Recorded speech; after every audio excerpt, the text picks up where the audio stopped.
ఇప్పుడు మన ప్రియతమ నాయకులు జీవి రెడ్డి గారిని మాట్లాడాల్సిందిగా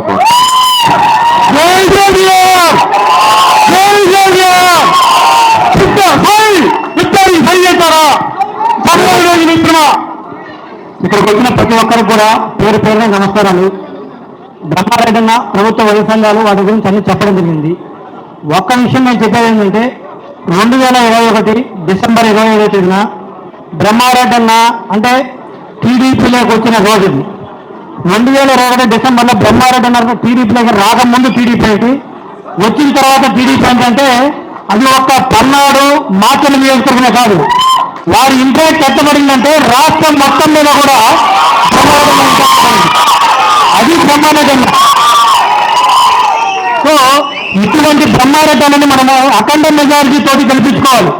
ఎందుకంటే కొంతమంది రాజకీయ నాయకులు మనకు తెలుసు నియోజకవర్గ స్థాయిలో ఉంటారు, కొంతమంది జిల్లా స్థాయిలో ఉంటారు, కొంతమంది రీజనల్ స్థాయిలో ఉంటారు.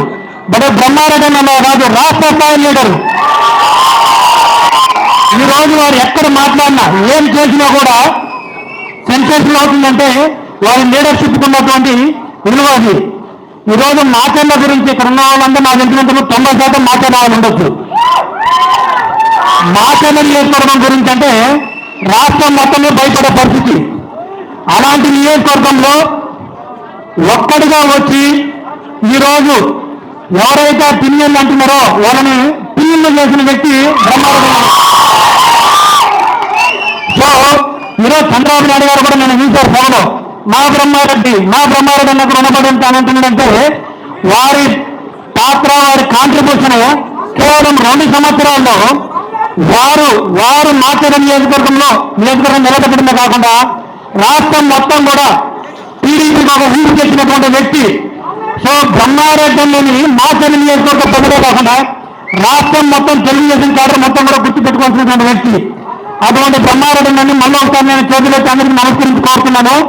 వారిని మనం అఖండ మెజారిటీతో గెలిపించుకోవాలి. అప్పుడే వారికి మనం ఇచ్చినటువంటి మనం ఏదైతుందో కృతజ్ఞతలు ఓట్ల రూపంలో మిగతా ఆర్థికంగా కావచ్చు అన్ని రకాలుగా వారిని మనం ఆదుకోవాలని కోరుకుంటూ ఇక్కడికి వచ్చిన ప్రతి ఒక్కరికి మరోసారి నా నమస్కారాలు తెలియజేస్తున్నారు. సెలవు తీసుకుంటున్నాను.